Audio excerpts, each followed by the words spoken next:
कल्पना करो कि हमारी पृथ्वी एक विशाल स्पेसशिप है जो अंतरिक्ष में तेजी से घूम रही है। रिसोर्सेज लिमिटेड हैं, हमें उन्हें केयरफुली यूज करना होगा।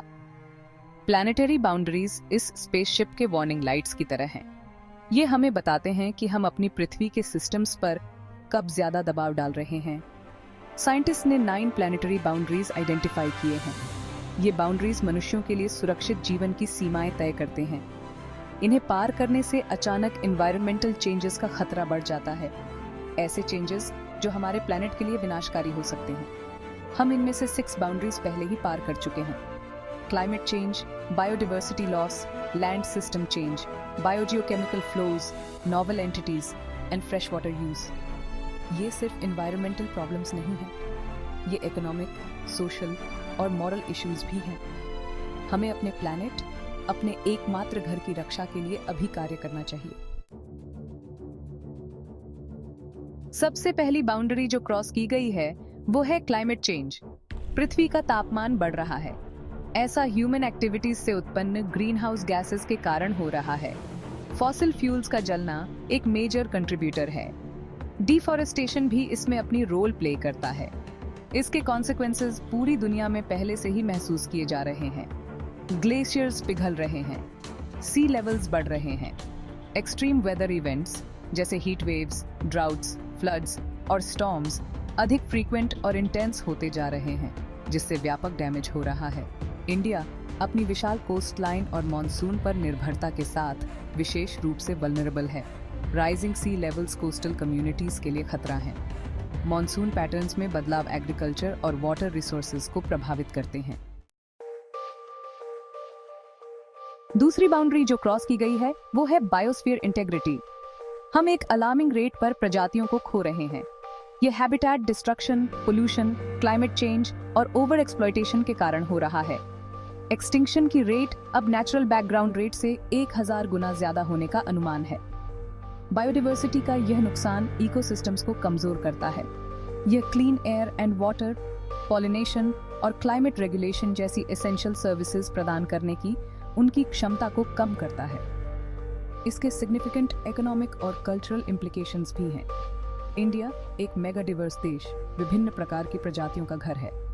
हिमालय से लेकर वेस्टर्न घाट्स तक कई इकोसिस्टम्स खतरे में हैं। इंडिया की नेचुरल हेरिटेज को प्रिजर्व करने और अपने लोगों की वेलबींग सुनिश्चित करने के लिए इन इकोसिस्टम्स की रक्षा करना महत्वपूर्ण है।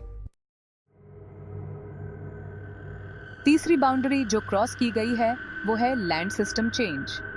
जंगलों को एग्रीकल्चर, माइनिंग और अर्बनाइजेशन के लिए साफ किया जा रहा है।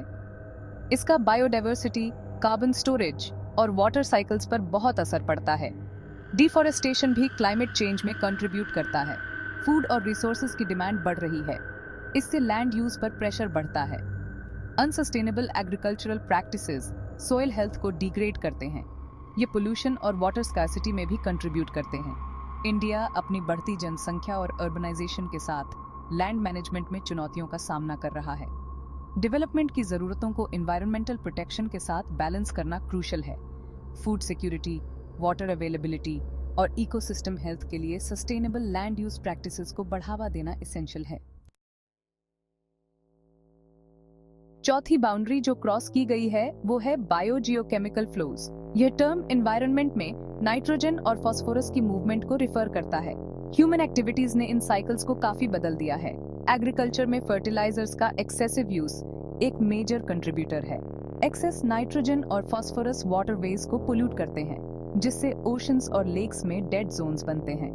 ये एयर पोल्यूशन और क्लाइमेट चेंज में भी कंट्रीब्यूट करते हैं। इन इम्बैलेंसेस के इकोसिस्टम्स और ह्यूमन हेल्थ पर फार रीचिंग कॉन्सिक्वेंसेस हैं।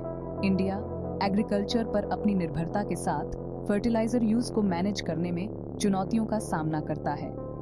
ऑर्गेनिक फार्मिंग और प्रिसिजन एग्रीकल्चर जैसी सस्टेनेबल एग्रीकल्चरल प्रैक्टिसेस को बढ़ावा देने से न्यूट्रिएंट पोल्यूशन को कम करने में मदद मिल सकती है। पांचवी बाउंड्री जो क्रॉस की गई है वो है नोवेल एंटिटीज। यह बाउंड्री एनवायरनमेंट में नए सब्सटेंसेस के इंट्रोडक्शन से संबंधित है, जैसे प्लास्टिक्स, पेस्टिसाइड्स और फार्मास्यूटिकल्स। ये सब्सटेंसेस इकोसिस्टम्स और ह्यूमन हेल्थ के लिए अनइंटेंडेड और हार्मफुल कॉन्सिक्वेंसेस पैदा कर सकते हैं। प्लास्टिक पोल्यूशन एक मेजर कंसर्न है। यह ओशंस को कंटेमिनेट करता है, वाइल्ड लाइफ को नुकसान पहुंचाता है और फूड चेन में प्रवेश करता है। एग्रीकल्चर में यूज होने वाले पेस्टिसाइड्स वाटर सोर्सेज को पोल्यूट कर सकते हैं और बेनिफिशियल इंसेक्ट्स को नुकसान पहुंचा सकते हैं, जबकि वेस्ट वाटर में मौजूद फार्मास्यूटिकल्स एक्वाटिक इकोसिस्टम्स को डिसरप्ट कर सकते हैं। इंडिया कई डेवलपिंग कंट्रीज की तरह वेस्ट मैनेजमेंट और केमिकल्स के यूज को रेगुलेट करने में चुनौतियों का सामना कर रहा है। सस्टेनेबल कंजम्पशन पैटर्न्स को बढ़ावा देना, प्लास्टिक यूज को कम करना और इफेक्टिव वेस्ट मैनेजमेंट सिस्टम्स को इम्प्लीमेंट करना क्रूशियल स्टेप्स हैं। छठी बाउंड्री जो क्रॉस की गई है वो है फ्रेश वाटर यूज। पानी जीवन के लिए एसेंशियल है, लेकिन हम इसे रिप्लेनिश होने की स्पीड से ज्यादा तेजी से यूज कर रहे हैं।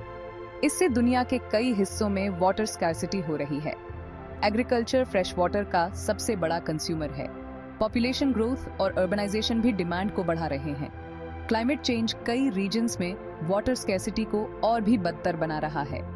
फूड सिक्योरिटी, ह्यूमन हेल्थ और इकोसिस्टम इंटेग्रिटी के लिए इसके सीरियस इम्प्लीकेशंस हैं।